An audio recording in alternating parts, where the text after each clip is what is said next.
सम्मान का विषय है और मैं संचालन की बागडोर जस्टिस शबीर हसनैन साहब के हाथों में सौंपती हूँ। लखनऊ के इस हॉल में यहाँ पर जितने लोग भी उपस्थित हैं, सबसे पहले अपने पैनल की तरफ से, अपने तरफ से आप लोगों का मैं स्वागत करता हूँ। और ये पैनल काफ़ी इलस्ट्रियस एकेडमिशियंस के बीच में मैं एक मॉडरेशन की कोशिश कर रहा हूँ। सबसे पहला जो सवाल है मेरा वो ये है कि जो कॉन्सेप्ट है कि राम राज्य से गंगा जमनी तहजीब तक, तो उसमें दो मसले हैं, एक तो राम राज्य, दूसरा गंगा जमनी तहजीब। इस जर्नी के दो डेस्टिनेशन हैं, एक से स्टार्ट हो रहा है, एक तक अराइवल है। तो सबसे पहले इन दोनों की डेफिनेशन और इनके स्थान स्थित हो जाने चाहिए कि राम राज्य से हम समझते क्या हैं, राम राज्य का कॉन्सेप्ट है क्या, राम राज्य के कॉन्सेप्ट का सोर्स क्या है, क्या राम राज्य एक ऐसा कॉन्सेप्ट है जो लूजली हर जगह इस्तेमाल कर लिया जाता है, या इसकी कोई हिस्टोरिकल प्रमाणिकता है, या राम राज्य केवल तुलसीदास के रामचरितमानस के उत्तरकांड में जो डिस्क्रिप्शन है वो राम राज्य है, या गांधी जी के विभिन्न लेखों, उद्बोधों और इंटरव्यूज में राम राज्य का कॉन्सेप्ट आता है, या इकबाल का एक कॉन्सेप्ट है कि अहले नज़र समझते हैं उसको इमाम हिंद। तो जहाँ फिलॉसफी का जिक्र हुआ है, मगरिब की फिलॉसफी का, ईस्टर्न फिलोसोफर्स का, उसमें डिस्कस करते वक्त उन्होंने राम को एक बड़ा फिलोसोफर माना है, एक लीडर माना है। इमाम का मतलब होता है जो लीड करे। तो इन सब कॉन्सेप्ट्स में कौन सा कॉन्सेप्ट, कौन सा मॉडल राम राज्य का हमारे सामने है जिससे ये जर्नी स्टार्ट होती है।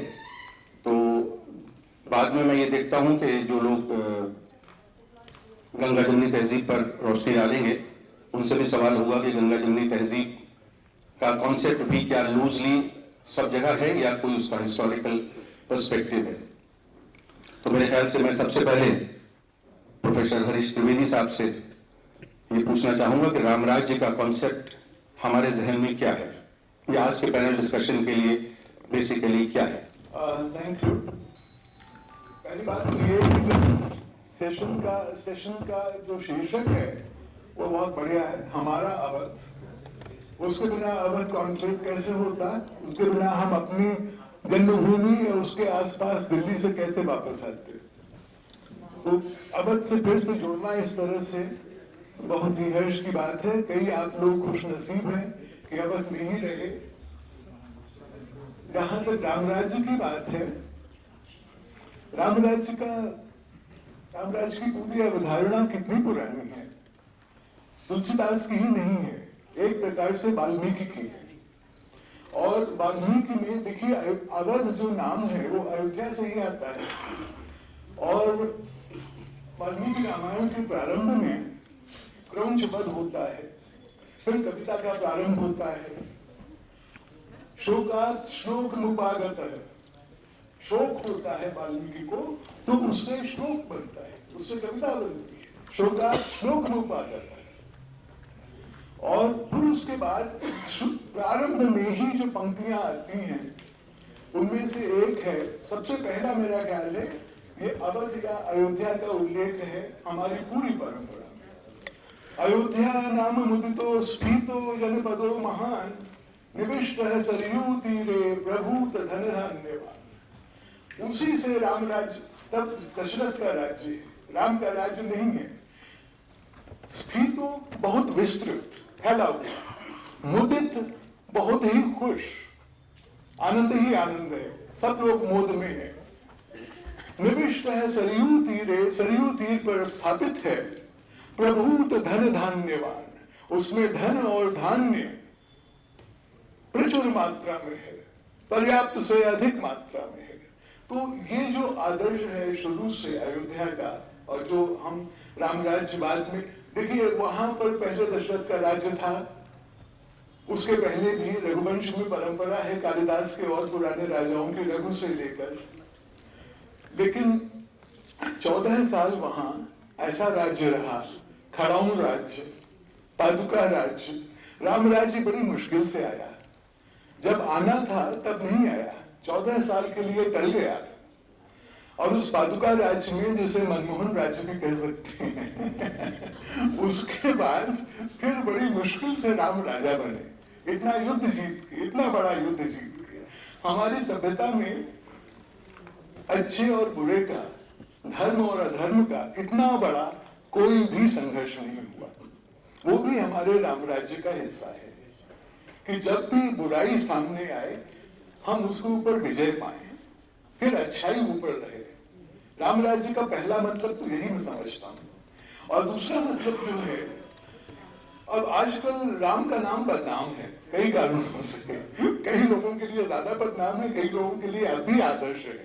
दोनों धाराएं हमारे समाज में हैं और दोनों का आदर करना चाहिए, समझना चाहिए कि बात क्या कह रहे हैं। लेकिन तुलसीदास ने जो राम राज्य का वर्णन किया है उसमें एक चौपाई है जो मेरा ख्याल है आधारभूत है, मूल स्वर है, that is absolutely the essence of what is meant by Ram राज्य। गांधी जी को बहुत प्रिय थी ये चौपाई। दैहिक दैविक भौतिक तापा, राम राज्य काहू नहीं व्यापा। ये मूल मंत्र है राम राज्य का, कि देह का जो संताप होता है, सफरिंग ऑफ द बॉडी, दैविक भौतिक तापा, भौतिक जो मटीरियल एंग्विश होती है, सफरिंग होती है, और दैविक स्पिरिचुअल जो सफरिंग होती है, इन तीनों का किसी के जीवन में कोई स्थान नहीं था।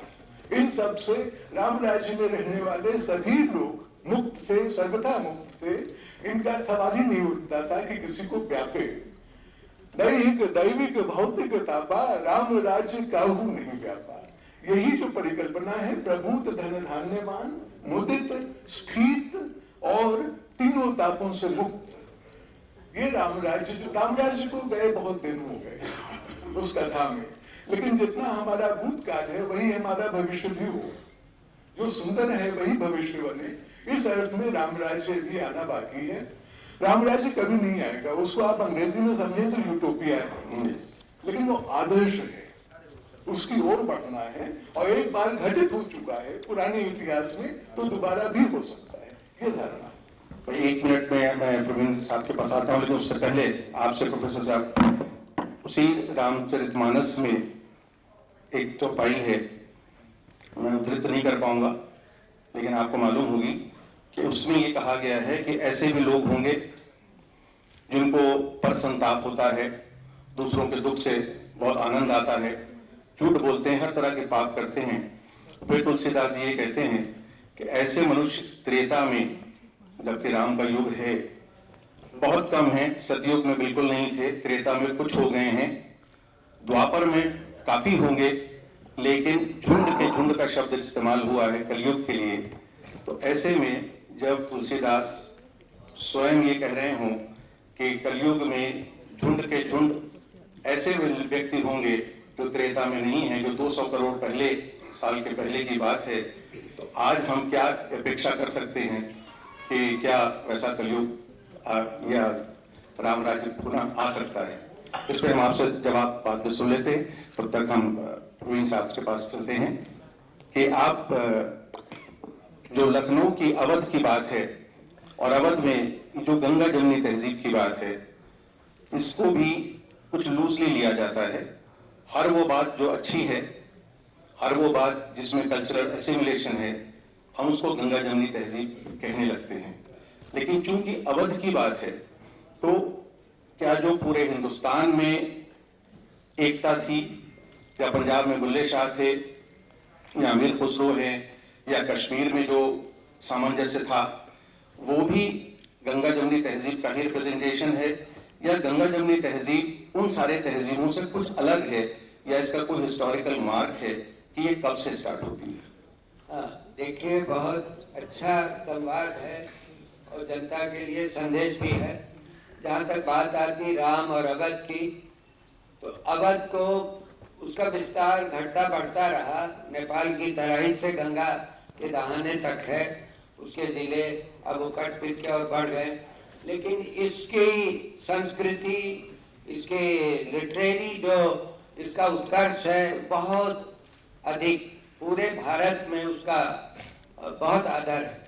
मैं इस बात को कहते हुए बहुत अंदर से अच्छा महसूस करता हूँ कि अवधी की पालकी मुस्लिम कहारों के कंधों पे चली, ये कितनी बड़ी मिसाल है। तुलसीदास जी ने 16वीं सदी में रामचरितमानस लिखी। He has adapted his language and style by Malik Mohammad जायसी, जो शेरशाह सूरी के जमाने में लिखी जा चुकी थी, और ये अकबर का जमाना था। और सोचिए, और एक पूरी ट्रेल है, मुल्ला दाऊद, कुतुबन, मंझन, इब्राहिम शाह, मलिक मोहम्मद जायसी, और इन सब मुस्लिम कवियों ने जो अपने कथानक काव्य के रूप में लिखे, उनके सब के हीरो हिंदू लड़के हैं, हीरोइनें हिंदू राजकुमारियां। ये एक बड़ी बात है, हम क्या सीखें उनसे।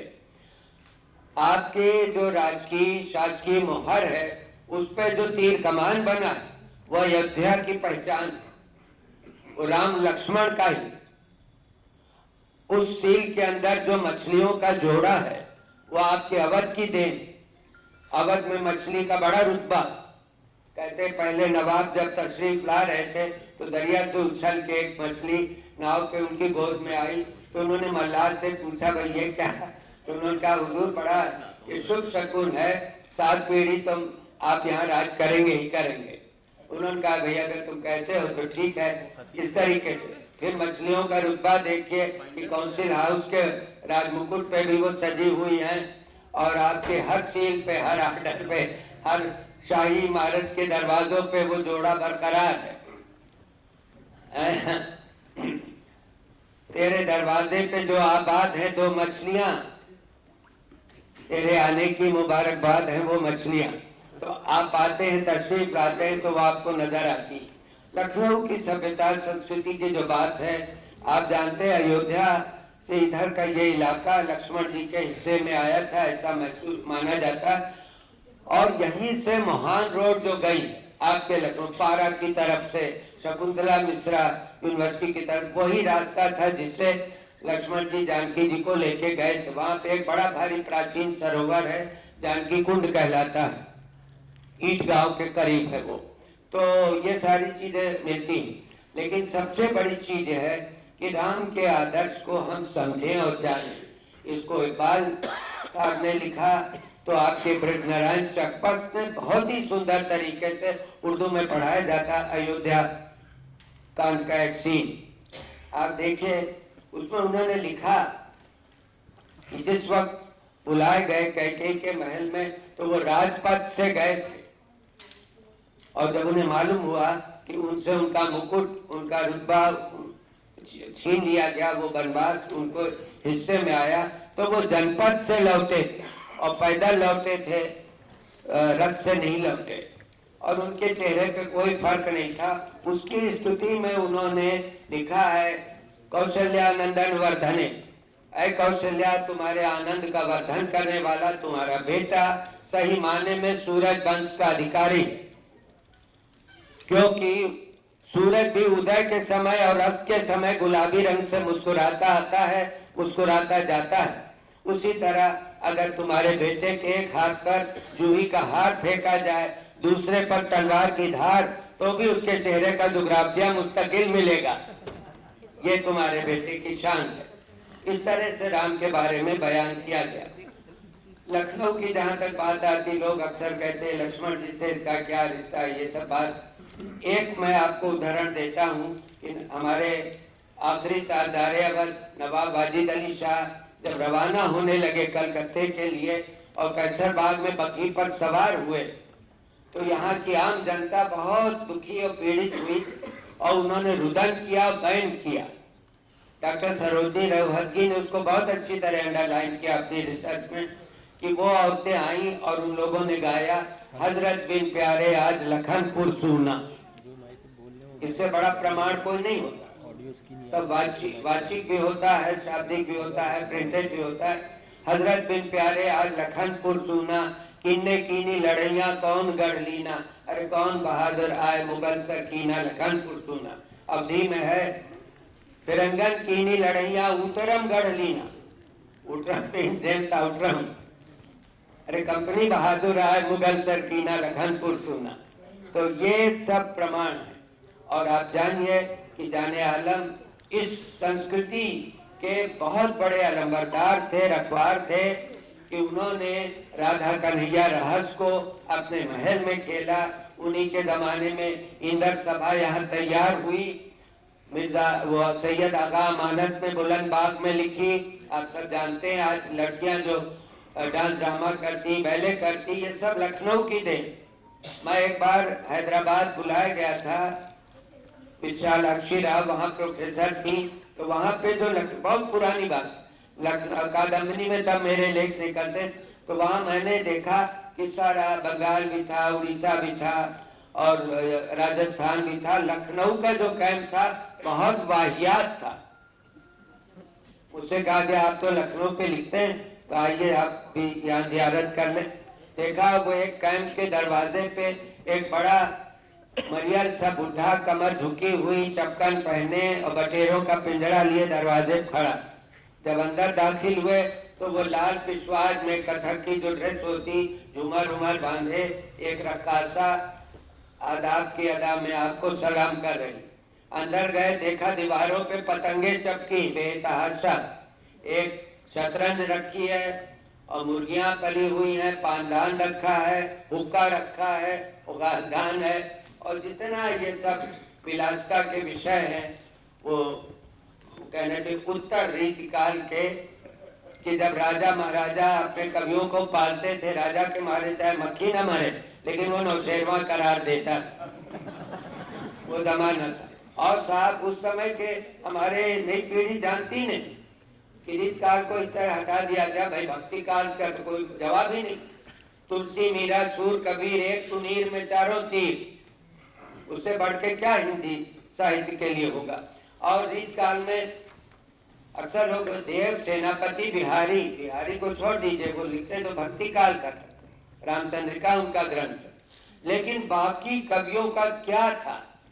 हर राजा के जिसके यहाँ पलते थे उसकी रानी चाहे बड़ी सूरत हराम हो लेकिन उसको मेनका उर्वशी की तरह बयान कर। प्रवीण साहब इस हराम सूरत पे हम दोबारा लौट के आते हैं। मैं 2 मिनट इंट्रोड्यूस कर दूं। मैं अभी दोबारा आपके पास आ रहा हूँ।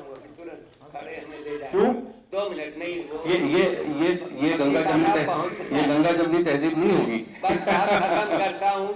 अगर आप और लोग सुने हुए बगैर चले जाएंगे बस इसीलिए। लेकिन लखनऊ के लिए आप सबके दिल में ये एहसास होना चाहिए कि दिल्ली की पूरी ट्रेन आई और लखनऊ की मुरीद हो गई। और आके सौदा ने शेर यहाँ कहा, सावन के बादलों की तरह से भरे हुए ये वो नयन है जिनसे के जंगल हरे हुए।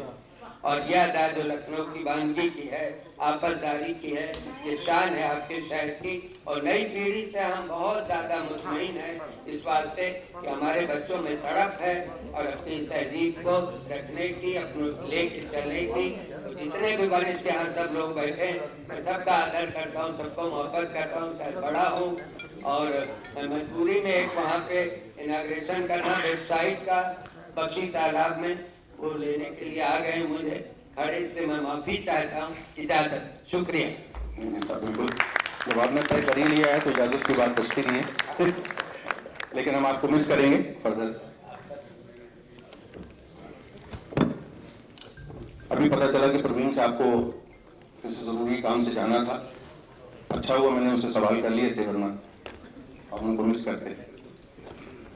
रवि भट्ट साहब, मैं बात थोड़ी सी फैल गई।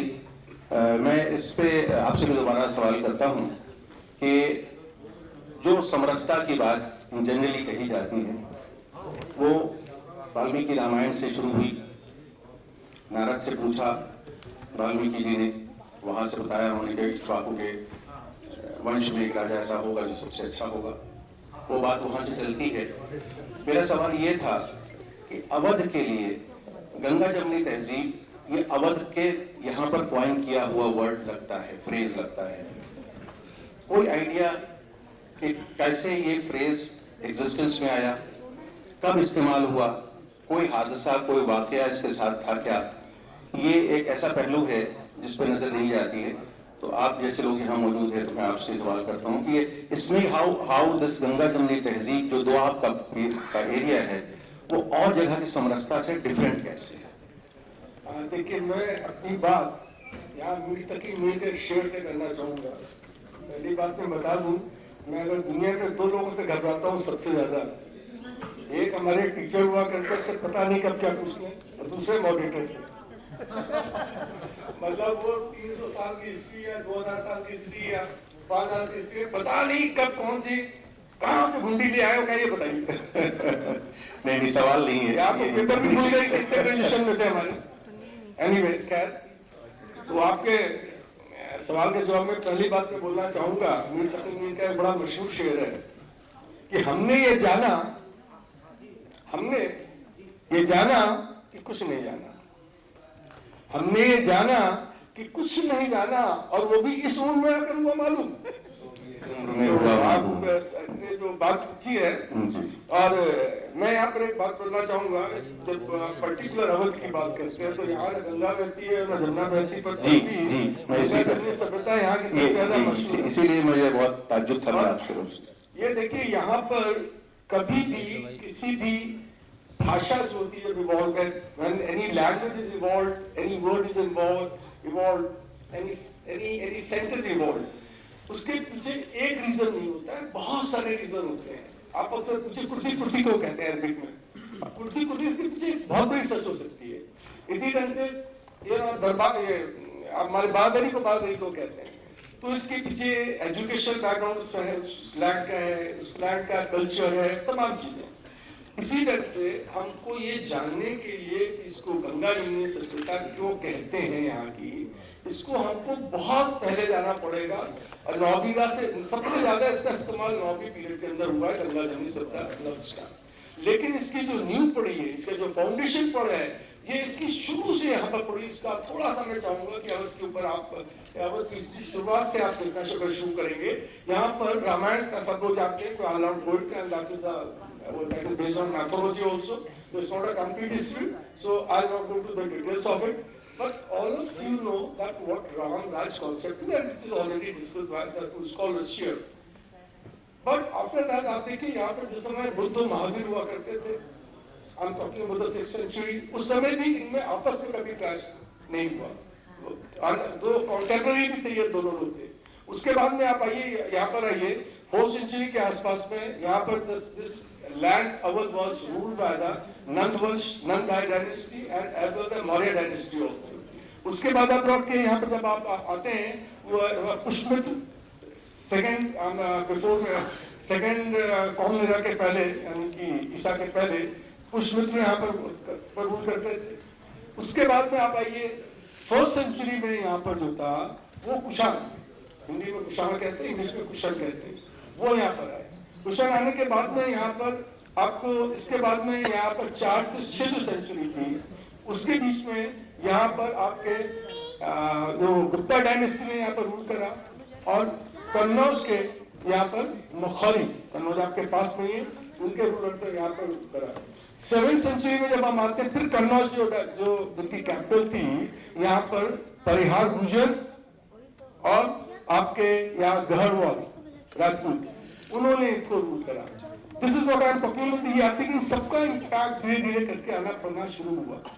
उसके बाद में हम आते हैं 8th सेंचुरी में। 8th सेंचुरी से लेके 12th सेंचुरी के बीच में जब आते हैं, ये पूरा इन सब लोगों का इम्पैक्ट लखनऊ अवध के ऊपर पड़ा, और स्पेशली लखनऊ पे पड़ा। यहाँ पर आके 1001 के अंदर जब मोहम्मद गजनी ने यहाँ पर इंडिया को इन्वेट किया, उसके बाद में 1030 में उनके भतीजे सैयद सालार मसूद, उन्होंने यहाँ पर अवध के ऊपर पहली बार दस्तक दी। And that was the first period when Awadh had interacted with the Muslims in a broader sense. जब वो यहाँ पर आए, बहराइच तक गए, बहराइच में सब लोगों को मालूम है यहाँ पर सब बहुत हिंदू लोग बैठे हैं, उनकी वहाँ पर वो भी है दरगाह भी, और राजा सुहेलदेव से वो लड़ाई में हार जीत लगी रहती है, उससे कोई ना किसी को मैं ग्लोरीफाई कर रहा हूँ ना किसी को डिग्रेड कर रहा हूँ, और उनकी मज़ार आज भी वहाँ बनी है. That was the time when the Muslim culture broadly touched your Awadh. Now, अब उसके बाद में जब यहाँ पर उस फर्स्ट 1030 के बाद में यहाँ पर आप उसका सल्तनत पीरियड हमारा शुरू होता है 1200 के पास पर, और उससे लेकर शुरू होता है हमारा मुगल पीरियड 1526. अब आप देखिए यहाँ पर इस पीरियड के बीच में भी यहाँ पर जब unfortunately when we talk about the history तो immediately we go to names and dates. और मैं भी डेट्स पे खाली इसलिए चला गया बताने के लिए कि क्या इम्पैक्ट आया, पर हम लोग and whenever we go to university syllabus देखिए, आप क्लास आप बच्चों को देखिए, even I was very sick of studying history when I was a student. बहुत बोरिंग सब्जेक्ट है because it is taught in a wrong way. History, what is this taught in the universities, what is this taught in the schools? It is a basically political history. कौन किससे लड़ा, कौन किस पे जीता. That is one, politics is one part of the entire society, and that politics is also inherently governed by the education background of that belt, cultural background of that belt. और हम history as a whole कभी पढ़ाते ही नहीं. जैसे मैं थोड़ा सा यहाँ से आपका हल्का सा विषय परिवर्तन करके बताना चाहूंगा. अगर मणि साहब बैठे तो अंशुमणि साहब बैठे उस दिन भी मैंने बल्कि लेक्चर में यहाँ बोला था, अगर हम हिस्ट्री बच्चों को इस ढंग से पढ़ाएं कि हमको ये बताइए बकैती क्या होती है, और सुनो ये स्लैंग बकैती क्या है. अब देखिए उसी से मैं घबराया हूँ. अब बकैती की हिस्ट्री है, इट्स हिस्टोरिकल टर्म जो स्लैंग बना है, या कहते हैं अक्सर यहाँ कहते हैं बड़ा कुरीश है. मैं जो लखनऊ के ओरिजिनल बाशिंदे हैं दे विल अंडरस्टैंड, अरे बहुत कुरीश आदमी, मतलब बहुत खलीफा टाइप है, इसको बहुत नॉलेज भी है बट अपने मतलब से इस्तेमाल करता है, यार नॉलेज बहुत है इसको. तो अब ये टर्म कहाँ से आया?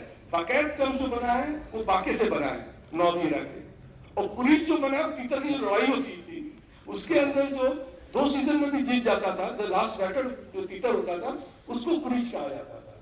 तो now this is what I am simply trying to tell you कि history in case is it taught, if not taught, if it is read, studied in an interesting way as the society as a whole, you will understand much more than कौन किससे लड़ा, कौन किससे जीता, कब हारा. यहाँ गंगा जमुनी सभ्यता पे मैं बात खत्म करूँ ना, I'm taking a lot of time I think. Ganga Jamuni सभ्यता की यहाँ पर अवध के अंदर जितनी बड़ी मिसाल मिलती है, जैसे कि भी आपने बताया, बुल्ले शाह के बारे में बताया, कश्मीर बताया, और इट्स नॉट ओनली इंडिया, पूरी दुनिया में के किसी भी कोने में किसी भी एज के अंदर कभी भी समझदार आदमियों की बिल्कुल कमी नहीं रही है. कुछ ना कुछ जरूर हुए हैं, और दुनिया के तमाम देशों में तमाम कोने में उनकी इज्जत भी हुई, उससे लगता है हिंदुस्तान नहीं हुई. लेकिन लखनऊ की खास बात यह है, अवध की खास बात यह है कि यहाँ के ऊपर यहाँ के जो पोएट्स हुआ करते थे. अब आप देखिए पोएट्स का नाम शायद बहुत कम लोग जानते होंगे. अक्सर जब लखनऊ के पोएट्स की बात होती है तो हम लोग बाकी तो नाम जैसे मैंने शेर से आपको बताया, एक शायर हुआ करते थे, उनका नाम था Surdas Lakhnavi. I am talking before नौबीरा. Surdas Lakhnavi, Surdas is a pure Hindi word, और लखनवी आप जब उससे जोड़ देते तो थोड़ा सा वो नौबी पीरियड का टच आ जाता है. He is supposed to be the first major poet of Awadh, और उनकी किताब है, उन्होंने जो उनका वर्क उसका नाम है नल दमन. That is written in Awadhi language and he was a Sufi poet. He was a Sufi poet. That is the tradition. अब आप आइए यहाँ पर आप देखिए रविदास. जब हम रविदास की बात कहते हैं जिसको जल्दी जल्दी में रैदास लोग कहते हैं, हमें लगता है तो बैकवर्ड क्लास के वो हैं. उनका इन्फ्लुएंस देखिए, उनका इन्फ्लुएंस ये था रविदास जी कि उन्होंने, आज लोग अपना स्टेटस छुपाते हैं, अपना पद छुपाते हैं. अक्सर लोग देखे लोग लोअर कास्ट के होते पर हायर कहना चाहिए कास्ट का अक्सर कवर ले लेते हैं. Not going to details, all of you know. वो जब वो फेमस हो रहे थे उसके बाद भी वो जूते बनाने काम करते तब भी करते रहते थे. और उनका स्पिरिचुअल हाइट ये थी कि ब्राह्मण्स भी झुक के उनको कहना चाहिए अभिवादन करता था. और मीराबाई की जो चित्तौड़गढ़ के अंदर उनका मंदिर, उसके सामने जो छतरी बनी उसके अंदर जो फुटप्रिंट बने वो भी रैदास से बने हुए हैं. इतना ही नहीं, गुरु नानक साहब की, आप बैठे हैं, आपको मैं एड्रेस कर रहा हूँ। गुरु ग्रंथ साहब जो है, गुरु ग्रंथ साहब के अंदर 40 ऑफ द हिम्स भजन रविदास के इंक्लूडेड है उसके अंदर। ये हमारे अवध की देन है, ये अवध। तो यहाँ के अंदर एक ट्रेडिशन है, कभी ट्रेडिशन का। And Banaras was also part of Awadh. आपको मालूम है, अफजलुद्दौला के वक्त तक था, उसके बाद में फिर वो अंग्रेजों ने वो मैनेज करके कैसे ले लिया, मैं not going into that details. Banaras the oldest living city, वहाँ का आप देखिए पूरी रविदास का मैंने बताया, कबीर का बताया। तो यहाँ के जो जितना ज्यादा, जैसे कि अब मैं बात 2 सेक्टर से बात खत्म कर दूंगा, जितना ज्यादा आपके लोक नायक इन्फ्लुएंस करते हैं सोसाइटी को, उतना राजा महाराजा नवाब नहीं करते हैं। तो ये लोक नायक हुआ करते थे, ये चाहे रविदास हो, चाहे सूरदास लखनवी हो, या और तमाम आपको भक्ति मोमेंट जो हुआ करता, भक्त मूवमेंट के तमाम आपको कवि मिल जाएंगे जिनको कि इंक्लूड किया गया, गुरु ग्रंथ साहब को इंक्लूड किया। तो यहाँ का ट्रेडिशन बहुत था। और the best part and the last part is that Nawabi era which started in 1722 और 1856 तक चला।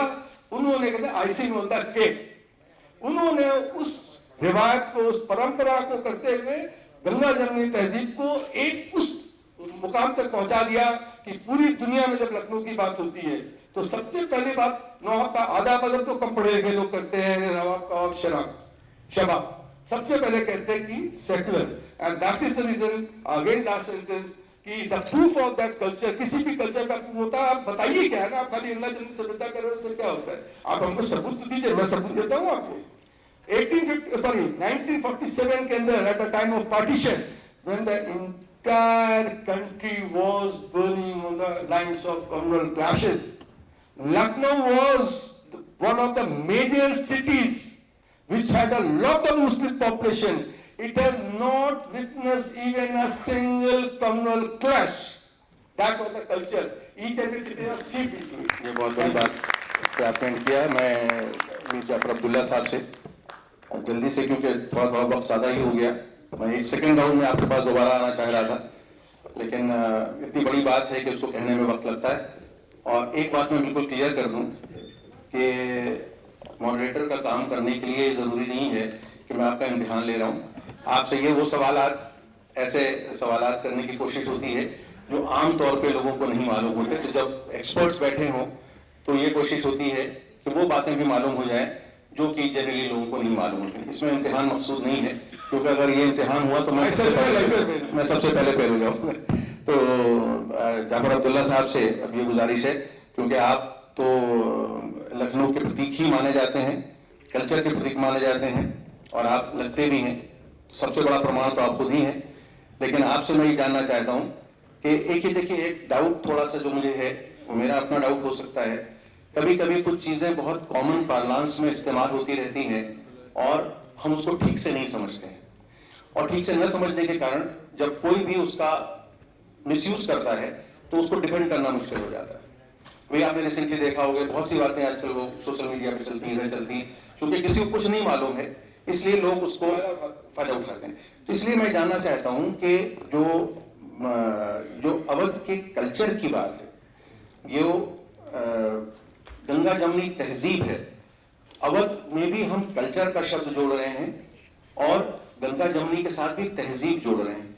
क्या दो रिलीजन एक से हो जाएं, ये कल्चर है, या कल्चर इसके बियॉन्ड है कुछ? तो हमको ये जो मेरी क्वेश्चन था कि how the culture of this region is different from the communal harmony all over the country. क्योंकि अवध का कल्चर, क्या हमने एक दूसरे से कुछ ज्यादा सीखा जो कंट्री का और हिस्सा नहीं सीख पाया, या हमारे अंदर वो सीखने की सलाहियत ज्यादा थी, या यहाँ के लोगों ने क्या क्या चीजें ऐसी हैं जिन्होंने ये समरसता लाई? तो कल्चर पे मैं थोड़ा सा चाहता हूँ कि कल्चर, जब भी गंगा जमुनी तहजीब बात करते हैं, जनरली हम हिंदू मुसलमान की बात करने लगते हैं। तो क्या गंगा जमुनी तहजीब सिर्फ हिंदू मुसलमान है?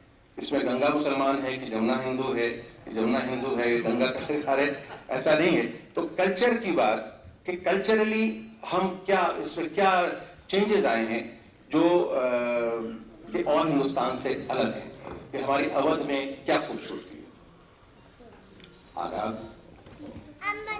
ऐ शहर लखनऊ तुझे मेरा सलाम है, तेरा ही नाम दूसरा जन्नत का नाम है। राजा रामचंद्र जी से नवाब वाजिद अली शाह तक रामराज और अवध तहजीब गंगा जमनी कल्चर की बात हो रही है।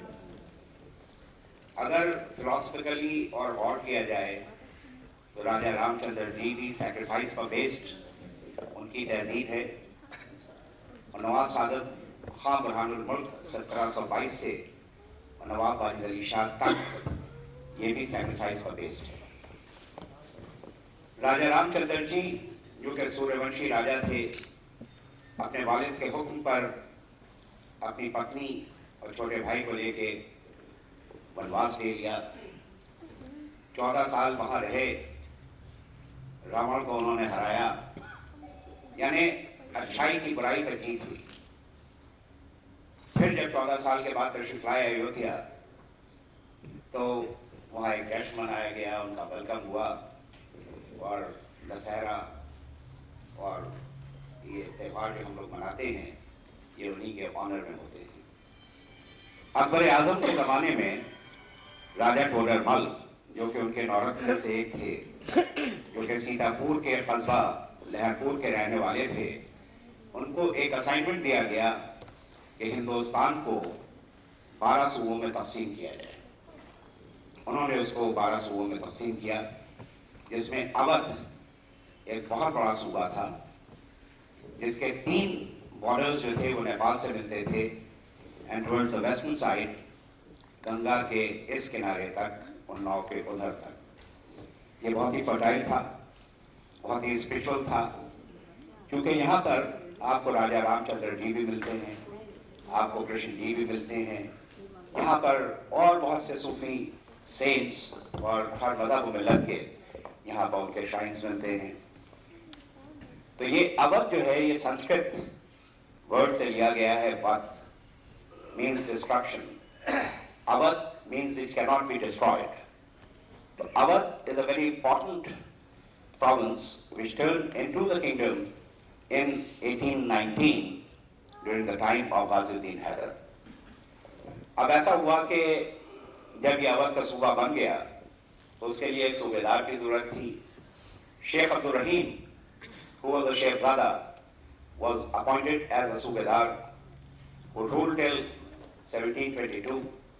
He became autocratic और पंडाला मच्छी भवन जो उन्होंने यहाँ बनवाया था, जो मच्छी भवन कहलाने लगा, उसके ऊपर एक जो शेखन दरवाज़ा था उसकी छत से उन्होंने 2 चीज़ें टांगी थी, एक जूता और एक बरहना शमशीर तलवार।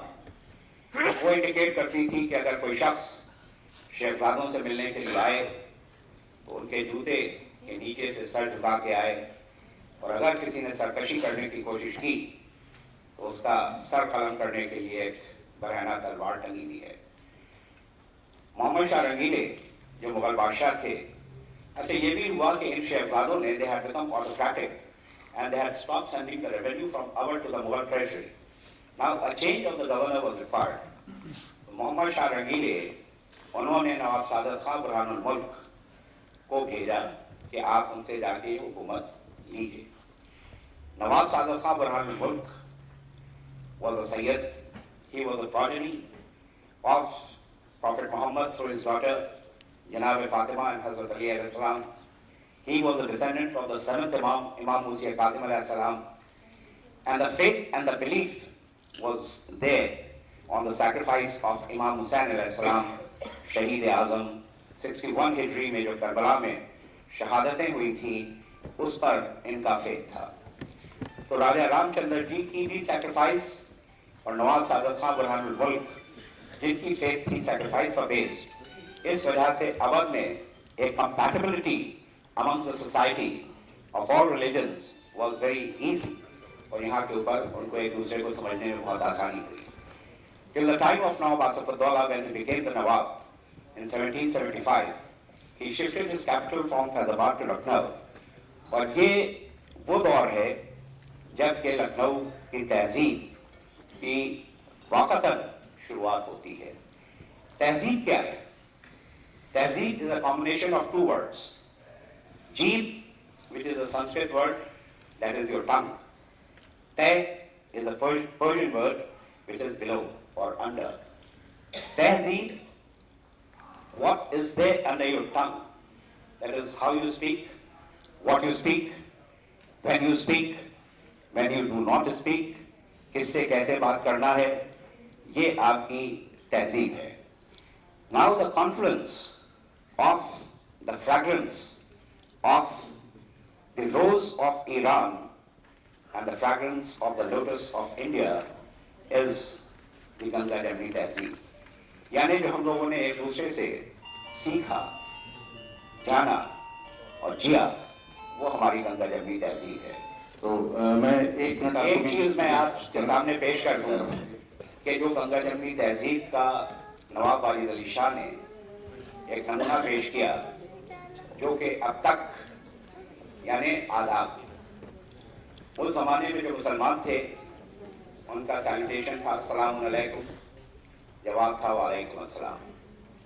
जो नॉन मुस्लिम थे जय Siya Ram, Radhe Radhe, that was also a mode of salutation. तो उन्होंने लखनवी तहजीब मुआशरे में आदाब इंट्रोड्यूस किया. उन्होंने इंसान को मजहब से जुदा किया और अदब से जोड़ा. अदब मीन्स रिस्पेक्ट. आदाब इज अ प्लूरल ऑफ अदब. तो this is appreciated by UNESCO so much that UNESCO has proposed Lucknowi Adab to be given a World Heritage status under intangible heritage.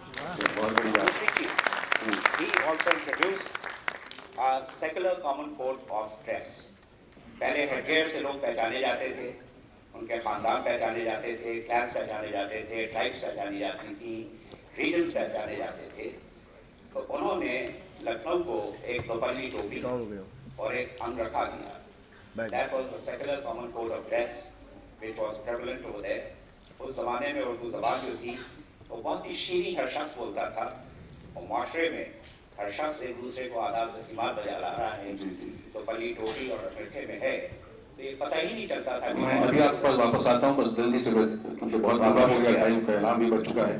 Tripathi ji, मैं क्योंकि सब्जेक्ट इंट्रोडक्शन में चाहता था कि introduction हो जाए, लेकिन हर सब्जेक्ट पे थीसिस हो गई, तो बहुत जल्दी से, क्योंकि टाइम कम है, मैं अब ये जानना चाहता हूँ कि जो राम राज्य का कॉन्सेप्ट है वो एक वेलफेयर स्टेट का कॉन्सेप्ट है बेसिकली, जिसमें सब लोग हर्षित हैं, दैहिक दैविक तापा नहीं है, किसी को कोई कष्ट नहीं है. तो आपने बताया भी, और उसी वक्त जब तुलसीदास ने ये कॉन्सेप्ट दिया, उसके पहले इत्तेफाक की बात है कि यूटोपिया की जो बुक आई है वो भी 16th सेंचुरी में ही है, जब तुलसीदास यहाँ पर है. तो शायद कोई ऐसा पीरियड भी रहा हो कालखंड में जब ऐसे ही विचार हर जगह फैल रहे थे. कलयुग में त्रेता के इस राम राज्य की परिकल्पना, या उसको हम आज मॉडल बना के कैसे उसको इस्तेमाल कर सकते हैं कि जब से फिर से राम राज्य स्थापित हो सके. बहुत जल्दी से 2 मिनट में आप बताएं. देखिए, मेरे साथ थोड़ी ज्यादती ये हो रही है कि मुझे आपने रामराज्य दे दिया और इन लोगों को आपने गंगा जमनी दे दिया. तो नहीं, आप ऐसा, अब अगर थोड़ा मौका हो तो इन लोगों को रामराज्य, ठीक है, ये बिल्कुल ये सही, मैं गंगा जमनी पे बोलता.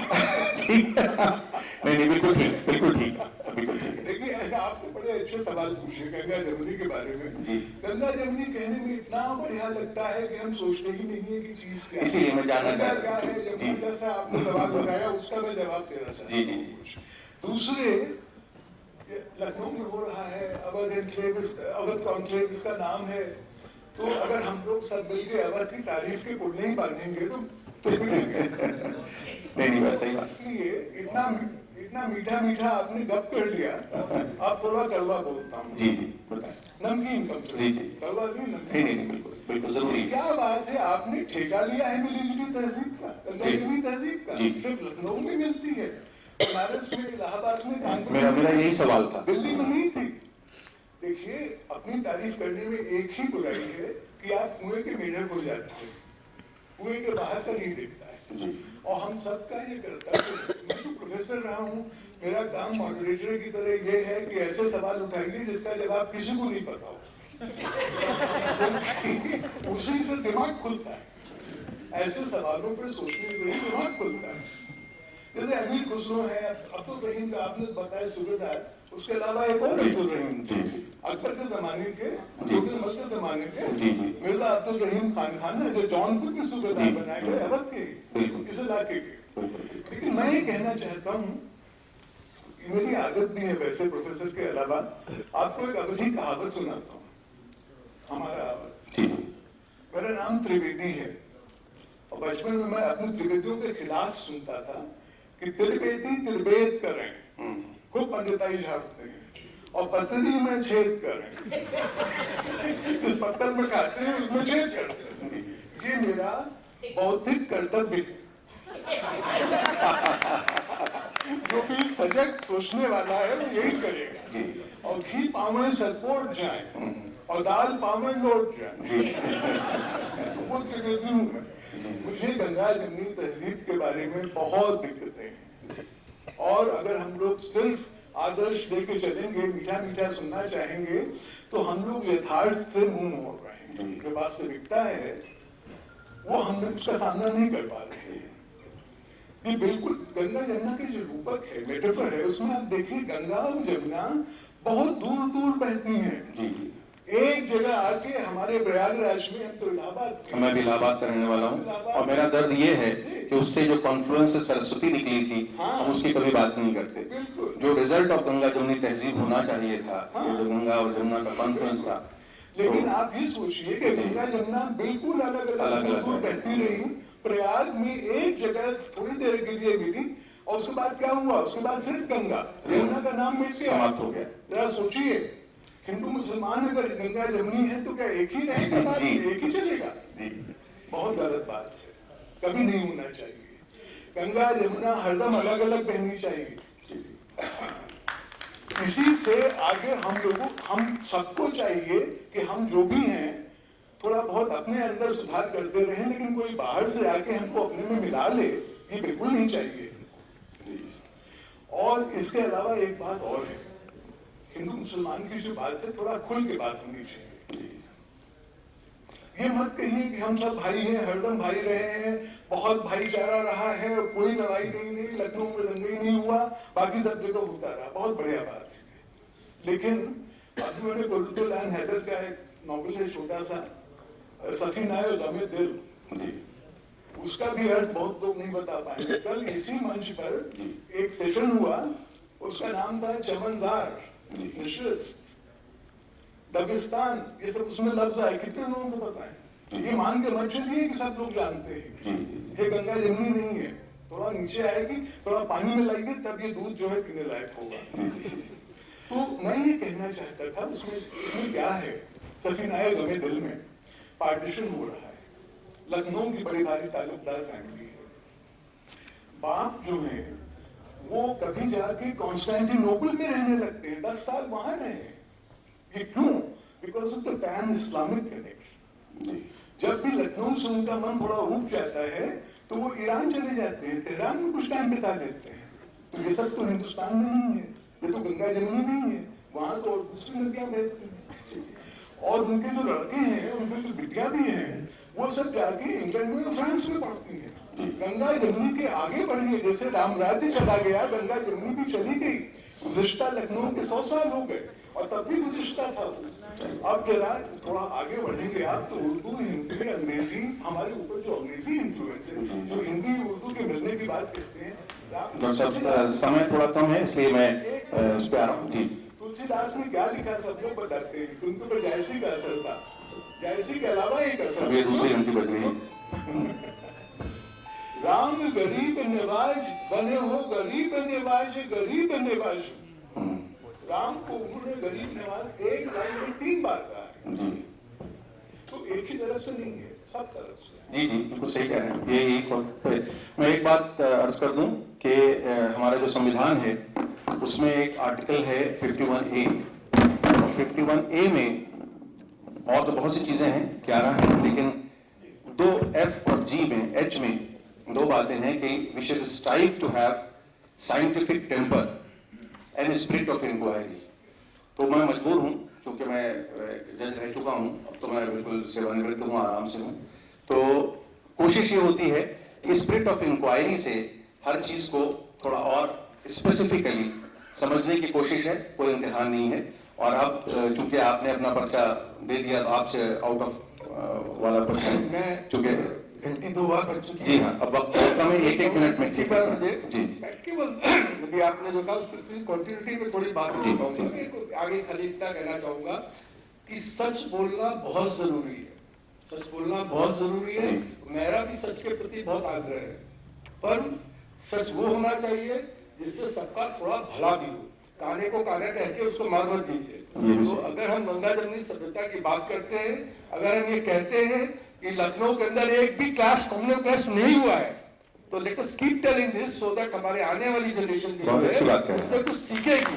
बहुत अच्छी बात है। और मैं इसके बाद एक शेर के साथ, वाहिद अली शाह के शेर के साथ एक बात इसलिए खत्म करूंगा कि वाहिद अली शाह हमारे सिंबल हैं, cultural, political, is a symbol of communal harmony. और उनका एक शेर देखिए कितना बेहतरीन शेर है उनका, नकुसे कहते हैं शंख की आवाज को, नकुसे ब्राह्मण नकुसे ब्राह्मण ने सदा दी अजान की, हमने मस्जिद से सजदा किया सोमनाथ का। जी जी नकुसे ब्राह्मण ने सदा दी अजान की, हमने मस्जिद सजदा किया सोमनाथ का। तो we must talk something about it to make this society better to live. बहुत अच्छा। 1 मिनट में आपको बात कहना चाहता हूँ, लेकिन 1 ही मिनट में, क्योंकि घंटी तीसरी बार नहीं बजेगी शायद। क्योंकि गंगा जमुनी तहजीब की बात हो रही है और सेकुलरिज्म की बात हो रही है, आपकी अयोध्या की जो हनुमानगढ़ी है उसकी जमीन नवाब शुजाउद्दौला जो कि अवध के तीसरे नवाब थे उन्होंने दी।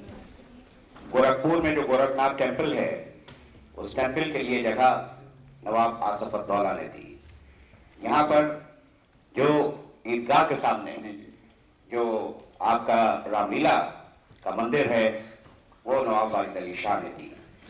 यहाँ का जो हनुमान जी का मंदिर है पुराने अलीगंज में, वो बहु बेगम साहिबा ने उसकी संग बुनियाद रखी और नवाब शुजाउद्दौला की दूसरी बेगम छतर कंवर मनकय जनाब आलिया जो कि नवाब सादत अली खां की वालदा थी, उन्होंने उसको जागीर दी और उस मंदिर की तोसी करवाई।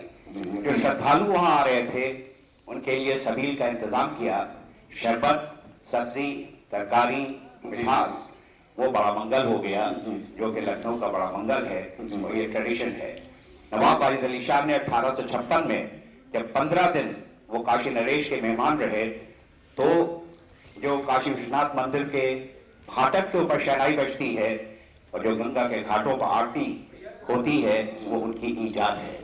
तो इससे बढ़कर यहाँ पर मुसलमानों ने मंदिर बनवाए और हिंदुओं ने मसाजिद बनवाई, तो इससे बढ़कर आपको गंगा जमुनी तहजीब क्या बहुत शुक्रिया। जो तहजीब है उसको हम सब सलाम करते हैं और जो बेसिक बात है जो दोनों में कनेक्ट करती है वो एक श्लोक है जो हमारी भारतीय संस्कृति का जो सब कुछ कनेक्ट करता है और सब कुछ मन में होना चाहिए। कठोपनिषद का है शायद, अयम निजः परोवेति गणना लघुचेत साम उदार चरिता नाम तो वसुधैव कुटुंबकम। तो राम से लेकर आज तक अगर हम सब एक ही ईश्वर की औलाद हैं, एक ही के सब कुछ, तो हम स्वयं ये गणना करते रहें कि ये मेरा है, अयम निजः परोवेति ये दूसरे का है, गणना लघुचेत साम, इसकी गणना वो लोग करते हैं जिनकी मानसिकता छोटी होती है। उदार चरिता नाम तो वसुधैव कुटुंबकम, ये पूरा वसुधैव, ये पूरी धरती हमारा एक कुटुंब है। और यही शायद लखनऊ की जो गंगा जमुनी तहजीब है या जो राम राज्य है, इन दोनों में कॉमन है। इसको हम सजा के रखें, इसको बना के रखें तो शायद ये एक बहुत बेहतर चीज होगी। लखनऊ के एक शायर का एक शेर मैं कह दूं, गंगा जमुनी तहजीब के लिए वासी अली का शेर है कि हमने एक शाम चरागों से सजा रखी है, हमने एक शाम चरागों से सजा रखी है, शर्त लोगों ने हवाओं से लगा रखी है। शुक्रिया। इसी के साथ ये पैनल डिस्कशन खत्म होता है। बहुत बहुत शुक्रिया सर। और हमारा ये जो सुंदर मंच सजा था इसके लिए एक बार जोरदार तालियां दोस्तों जिन्होंने ये बात सिद्ध कर दी। आप लोगों से निवेदन करूंगी कि आप लोग जरा सा रुके। मैं निवेदन करूंगी हमारे बीच में जस्टिस जी के अरोड़ा जी हैं, कृपया मंच पर पधारें और साथ ही साथ सुश्री शालिनी सिन्हा जी एजुकेशनिस्ट हैं हमारे बीच में, कि हमारे जितने भी पैनलिस्ट हैं, स्पीकर्स हैं, मॉडरेटर हैं, उनको अपने कर कमलों से सम्मानित करें। ये जो सेशन था, इससे मुझे श्री उदय प्रताप जी की कुछ पंक्तियां याद आ रही हैं जो बिल्कुल सटीक बैठती हैं कि ना तेरा है ना मेरा है, ये हिंदुस्तान सबका है, और नहीं समझे अगर कोई तो ये नुकसान सबका है। तो इस नुकसान को किनारे कर दिया जाए, और इसी तरह से गंगा जमुनी तहजीब और जिसपे डिस्कशन हुआ, ये बहुत ही खूब अंदाज में किया गया। हमारे सभी स्पीकर्स के लिए एक बार जोरदार तालियां दोस्तों बजा दें।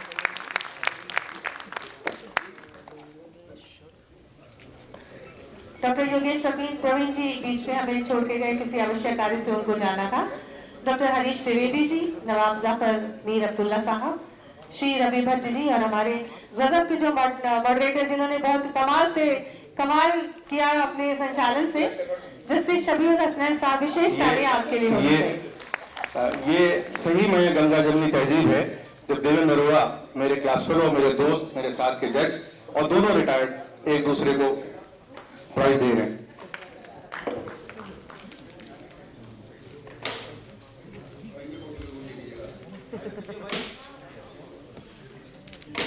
और निवेदन करूंगी सुधांशु जी से कि हमारे जो गेस्ट ऑफ ऑनर हैं जस्टिस डी के अरोड़ा जी को अपने कर कमलों से सम्मानित करें,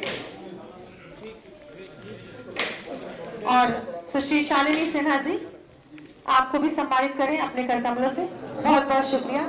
इससे पहले कि हम अगले सेशन की तरफ बढ़ें, अगले सत्र की ओर बढ़ें, हमारे बीच में श्री किरण दोषी जी हैं, रिटायर्ड IAS और मशहूर लेखक। मैं उनसे निवेदन करूंगी कि अपने आशीर्वचन से हमें अभिसिंचित करें, और आप सबसे गुजारिश करूंगी कि एक बार तालियों के माध्यम से श्री किरण दोषी जी का स्वागत करें। श्री किरण दोषी जी।